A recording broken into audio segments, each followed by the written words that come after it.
यहाँ TNA जो भी चल रहा है उसके 25 प्रश्नों का सेट पेडोलॉजी में लाया गया है जो काफ़ी इम्पोर्टेंट है, तो उसको हम लोग देखेंगे।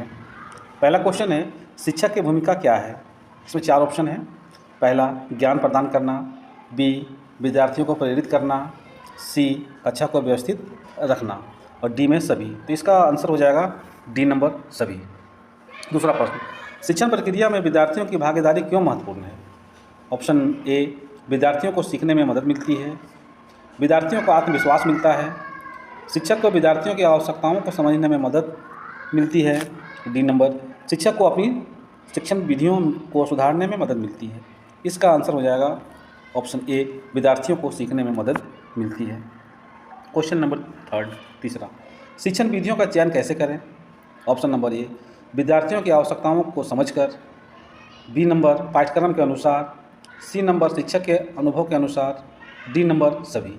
इसका आंसर तीसरा का हो जाएगा ए आंसर, विद्यार्थियों की आवश्यकताओं को समझकर। क्वेश्चन नंबर 4, विद्यार्थियों के मूल्यांकन के लिए कौन से तरीके अपनाए जा सकते हैं। ए नंबर, लिखित परीक्षा। बी नंबर, मौखिक परीक्षा। सी नंबर, परियोजना कार्य। डी नंबर, सभी। चौथा का उत्तर हो जाएगा ऑप्शन सी, परियोजना कार्य। क्वेश्चन नंबर 5, शिक्षक को अपनी शिक्षण विधियों को कैसे सुधारना चाहिए। ऑप्शन ए, विद्यार्थियों की प्रतिक्रिया को सुनकर। ऑप्शन बी, शिक्षक के अनुभव को बढ़ाकर। ऑप्शन सी, नई शिक्षण विधियों को अपनाकर। ऑप्शन डी, सभी। प्रश्न 5 का उत्तर हो जाएगा बी, शिक्षक के अनुभव को बढ़ाकर। ये प्रश्न संख्या 6, विद्यार्थियों को कैसे प्रेरित किया जा सकता है। ऑप्शन ए, प्रशंसा और पुरस्कार के द्वारा। बी, विद्यार्थियों की आवश्यकताओं को समझकर। सी, शिक्षक के अनुभव को बढ़ाकर। डी, सभी। इसका आंसर हो जाएगा ए, प्रशंसा और पुरस्कार के द्वारा। प्रश्न संख्या 7, शिक्षण में तकनीकी का उपयोग कैसे करें। ऑप्शन ए, शिक्षण को रोचक बनाने के लिए। बी, विद्यार्थियों को सीखने में मदद करने के लिए। सी, शिक्षक के कार्य को आसान बनाने के लिए। और ऑप्शन डी, सभी। तो इस प्रश्न का उत्तर हो जाएगा बी, विद्यार्थियों को सीखने में मदद करने के लिए। प्रश्न संख्या 8, विद्यार्थियों के बीच अंतर को कैसे समझें और उसका सम्मान करें। ऑप्शन ए, विद्यार्थियों की व्यक्तिगत आवश्यकताओं को समझकर। बी, शिक्षक के अनुभव को बढ़ाकर। सी, नई शिक्षण विधियों को अपनाकर। डी, सभी। तो इसका उत्तर हो जाएगा ए, विद्यार्थियों की व्यक्तिगत आवश्यकताओं को समझकर। प्रश्न संख्या 9, शिक्षक को अपने ज्ञान को कैसे अद्यतन रखना चाहिए। ऑप्शन ए, पुस्तकें पढ़कर। बी, सेमिनार और कार्यशालाओं में भाग लेकर। सी, इंटरनेट का उपयोग करके। डी, सभी। तो प्रश्न संख्या 9 का उत्तर होगा ऑप्शन सी, इंटरनेट का उपयोग करके। प्रश्न संख्या 10, शिक्षण में सहयोग और समन्वय का महत्व क्या है। ऑप्शन ए, शिक्षक के कार्य को आसान बनाने के लिए। बी, विद्यार्थियों को सीखने में मदद करने के लिए। ऑप्शन सी, शिक्षक के अनुभव को बढ़ाने के लिए। ऑप्शन डी, सभी। तो इसका उत्तर हो जाएगा ये, शिक्षक के कार्य को आसान बनाने के लिए। प्रश्न संख्या 11 को जब देखें तो विद्यार्थियों को कैसे आत्मनिर्भर बनाएं। ऑप्शन ए, विद्यार्थियों को जिम्मेदारी देकर। ऑप्शन बी, शिक्षक के अनुभव को बढ़ाकर। ऑप्शन सी, नई शिक्षण विधियों को अपनाकर। डी, सभी। तो इस प्रश्न का उत्तर है ये, विद्यार्थियों को जिम्मेदारी देकर। प्रश्न संख्या 12, यह जो TNA है सभी शिक्षकों के लिए है और इसका भी चल रहा है, उसी के लिए एक महत्वपूर्ण सेट है ये। प्रश्न संख्या 12 को देखें, शिक्षक को अपनी कक्षा को कैसे व्यवस्थित रखना चाहिए। ये, कक्षा को साफ और सुव्यवस्थित रखकर। बी, शिक्षक के अनुभव को बढ़ाकर। सी, नई शिक्षण विधियों को अपनाकर। डी, सभी।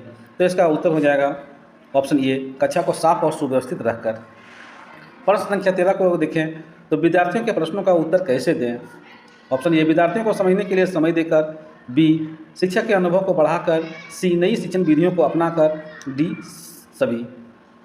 तो 13 का ऑप्शन ए होगा, विद्यार्थियों को समझने के लिए समय देकर। शिक्षक को अपने विद्यार्थियों के साथ कैसा संवाद चाहिए। विद्यार्थियों की बात सुनकर। ए, बी, शिक्षक के अनुभव को बढ़ाकर। सी, नई शिक्षण विधियों को अपनाकर। डी, सभी। तो 14 का उत्तर ए हो जाएगा, विद्यार्थियों की बात सुनकर। प्रश्न संख्या 15, शिक्षण में मूल्यांकन का क्या महत्व है। ऑप्शन ए, विद्यार्थियों के प्रदर्शन को मापने के लिए। बी, शिक्षक के अनुभव को बढ़ाने के लिए। सी, नई शिक्षा विधियों को अपनाने के लिए। डी, सभी। इसका उत्तर हो जाएगा ये, विद्यार्थियों के प्रदर्शन को मापने के लिए। प्रश्न संख्या 16, विद्यार्थियों को कैसे व्यवहारिक ज्ञान प्रदान करें। ये, प्रयोगशाला और कार्यशालाओं के द्वारा, तो बी शिक्षक के अनुभव को बढ़ाकर, सी नई शिक्षण विधियों को अपनाकर, और डी सभी। इस प्रश्न का उत्तर हो जाएगा ए प्रयोगशाला और कार्यशालाओं के द्वारा। प्रश्न संख्या 17, शिक्षक को अपने आप को कैसे सुधारना चाहिए? ये शिक्षक के अनुभव को बढ़ाकर, बी नई शिक्षण विधियों को अपनाकर, सी विद्यार्थियों की प्रतिक्रिया को सुनकर, डी सभी। तो प्रश्न संख्या 17 का ऑप्शन बी होगा, नई शिक्षण विधियों को अपनाकर। प्रश्न संख्या 18, शिक्षण में नवाचार का महत्व क्या है? प्रश्न ए शिक्षण को रोचक बनाने के लिए, बी विद्यार्थियों को सीखने में मदद करने के लिए, सी शिक्षक के अनुभव को बढ़ाने के लिए, और डी सभी। तो प्रश्न संख्या 18 का उत्तर हो जाएगा ए शिक्षण को रोचक बनाने के लिए।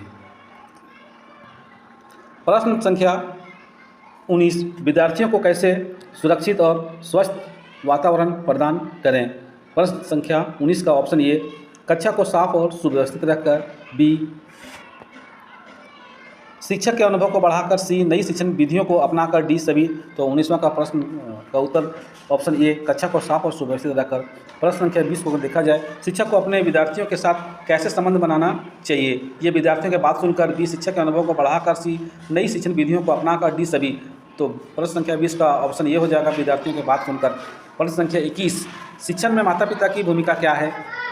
ये विद्यार्थियों की शिक्षा में सहयोग करने के लिए, बी शिक्षा के अनुभव को बढ़ाने के लिए, सी नई शिक्षण विधियों को अपनाने के लिए, डी सभी। तो प्रश्न संख्या 21 का उत्तर हो जाएगा ऑप्शन ए विद्यार्थियों की शिक्षा में सहयोग करने के लिए। विद्यार्थियों को कैसे समय प्रबंधन सिखाए? प्रश्न संख्या ए विद्यार्थियों को समय की महत्वता समझाकर, बी शिक्षक के अनुभव को बढ़ाकर, सी नई शिक्षण विधियों को अपनाकर, डी सभी। प्रश्न संख्या 22 का ऑप्शन ये हो जाएगा, विद्यार्थियों को समय की महत्वता समझाकर। प्रश्न संख्या 23, शिक्षक को अपने विषय को कैसे रोचक बनाना चाहिए? ऑप्शन ए शिक्षक के अनुभव को बढ़ाकर, बी नई शिक्षण विधियों को अपनाकर, सी विद्यार्थियों की प्रतिक्रिया को सुनकर, डी सभी।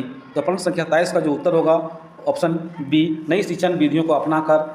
और प्रश्न संख्या 24, विद्यार्थियों को कैसे आलोचनात्मक सोच सिखाए? ये विद्यार्थियों को प्रश्न पूछने के लिए प्रोत्साहित करके, बी शिक्षक के अनुभव को बढ़ाकर, सी नई शिक्षण विधियों को अपनाकर, डी सभी। तो प्रश्न संख्या 24 का उत्तर ऑप्शन ये होगा, विद्यार्थियों को प्रश्न पूछने के लिए प्रोत्साहित करके।